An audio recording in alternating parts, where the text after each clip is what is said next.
গালে তিল থাকলে সে দরিদ্র হয়। যাদের কপালে ডান দিকে তিল থাকে তারা সৌভাগ্যবান হয়ে থাকে। নাকের বাম দিকে তিল থাকলে হয় হতভাগ্য, নাকের ডান দিকে তিল থাকলে হয় জাতক সৌভাগ্যবান। ঘূর্ণিঝড়ের মতো একটা পেঁচালো একটা জিনিস থাকে না, মানে গোল হয়ে, দুইটা থাকলে তোর নাকি দুইটা বিয়ে হবে। নিতম্ব দেশে তিল থাকলে কি হয়? হুমায়রা জান্নাত লিখেছেন যে মোহতারাম, কপালে ও বুকে একসাথে তিল থাকলে কি হয় এবং বাম চোখ লাফালে অকল্যাণ কোনো কিছু হয়, এটার কোনো ভিত্তি আছে কিনা? আচ্ছা, এই প্রশ্নটা ইদানিং আমার কাছে অনেকেই করে, অনেকদিন পরে আজকে আলোচনা করছি। অনেক আগে একটা আলোচনা করেছিলাম এটা নিয়ে, হয়তো আপনারা অনেকে শুনেছিলেন। এই তিল নিয়ে ভাগ্যকে জড়িয়ে ফেলা, এটা মূলত কিছু জ্যোতিষীর কাছ থেকে বাংলাদেশে এসেছে, কোনো হুজুরের কাছ থেকে না। কিছু জ্যোতিষী বাবা আছে, রাশি গবেষক, এরা রাশি নিয়ে গবেষণা করতে করতে এমন ভাবে অনেক বিষয় প্রকাশ করে, মনে হয় যে তকদির নিয়ন্ত্রণ করে রাশি। নাউজুবিল্লাহ। ভালো এবং মন্দ সব কিছু নিয়ন্ত্রণ করেন যিনি, একমাত্র আল্লাহ সুবহানাহু ওয়া তাআলা। কোনো জ্যোতিষী না, কোনো কবিরাজ না, রাশি বাবা না। এরা বিভিন্ন পত্রপত্রিকায় তো এখন রাশি নিয়ে অনেক কথা লেখে। এই লেখাগুলো থেকে আমি পেয়েছি, দেখেন কি লিখতেছে, যেসব জাতক জাতিকার মাথায় তিল থাকে তারা মেধাবী এবং উদার প্রকৃতির হয়। কোরআন হাদিসে কোনো ভিত্তি নাই।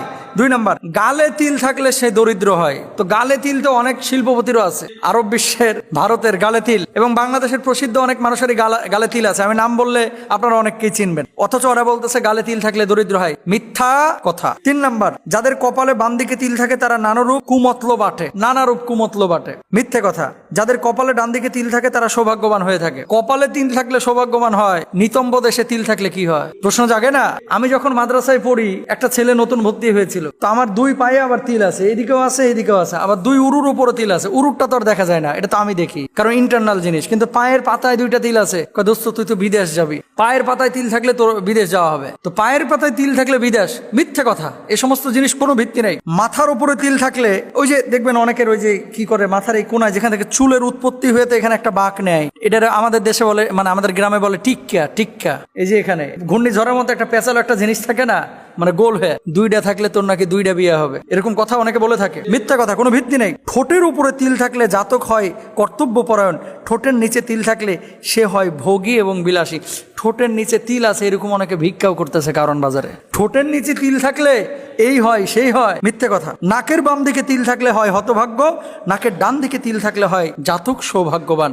এই যে রাশি বাবারা, জ্যোতিষী বাবারা, আউল বাউল ফাউল এই সমস্ত জিনিসগুলো, এখন তো আবার কৃত্রিম তিল বসানো শুরু করছে কিছু মেয়ে যে ঠোঁটের নিচে তিল বসায় এখন পার্লারে গিয়ে, নাকের এই পাশে তিল বসায়, কি সৌন্দর্যের জন্য। এগুলো বিশ্বাস করা যাবে না। ডান ভ্রুতে তিল থাকলে সে হয় চিন্তাশীল, নাউজুবিল্লাহ, বিশ্বাস করা যাবে না। বাম চোখ লাফানো, ডান চোখ লাফালো, ডাক্তারদের ভাষ্য অনুসারে এই ধরনের চোখ লাফানো এটা কখনো কখনো কোনো কোনো বড় রোগের লক্ষণ, আর কখনো কখনো জেনেটিক্যালি হয়ে থাকে, কখনো কখনো নার্ভাল কোনো প্রবলেমের কারণে হয়ে থাকে। অনেকে চোখের পাতা লাফানো সমস্যায় ভোগেন, কিছুক্ষণ পর সমস্যাটি আপনি ভালো হয়ে যায়, কারো কারো আবার কয়েকদিন ধরেও চলতে থাকে। এমনটা যদি ধারাবাহিকভাবে চলতে থাকে এরকম, তাহলে আপনি অতিরিক্ত চাপে আছেন কিনা, আপনার ব্লাডে কোনো সমস্যা আছে কিনা, ঘুমে কোনো ত্রুটি হচ্ছে কিনা, পর্যাপ্ত বিশ্রামের প্রয়োজন হচ্ছে কিনা, রোদ বা সানগ্লাসের কোনো ঝামেলা আছে কিনা, এই ধরনের পরামর্শ ডাক্তাররা নিতে বলতেছে। আর বাম চোখ লাফাইলে কিছু মানুষ বলতেছে তোর বড় কোনো বিপদ আসতে পারে, বড় কোনো ঝামেলা সামনে আসতে পারে। এগুলো বিশ্বাস করেন না। দেখেন, আমাদের দেশের মানুষের ধর্মীয় জ্ঞান কম, ধর্মীয় আবেগ কিন্তু আমাদের অনেক বেশি। অনেকে জ্যোতিষী বাবারা বলেছে এই জন্য এটার বিশ্বাস করে, আর হুজুর বলেছে এই জন্য বিশ্বাস করে না। হুজুররা এখানে বাগড়া দিবে, বাড়া ভাতে ছাই ডালবে, জ্যোতিষী বাবা কি ভুল বলতে পারে? আংটি বাবা বসুন্ধরায় সিটিতে বসে রয়েছে, আমরাও তো আংটি পরি, কিন্তু ভাগ্য নিয়ন্ত্রণের জন্য আংটি পরি না তো। আরব শায়েকরা ব্যবহার করে, বড় বড় ইসলামিক স্কলাররা ব্যবহার করে, দেখতে ভালো লাগে এই জন্য ব্যবহার করছে। হাতে ঘড়ি পড়তেছে, এটা কি ভাগ্য নিয়ন্ত্রণের জন্য না টাইম দেখার জন্য? বুকে বোতাম লাগাইছি, কোট ব্যবহার করতেছি, টুপি ব্যবহার করতেছি, গেঞ্জি পরেও তো এখানে লেকচার দেওয়া যাইতো। তো এগুলো কেন? মানুষের প্রেজেন্টেশনটা এক একজন এক একভাবে পছন্দ করে, সেই জন্য।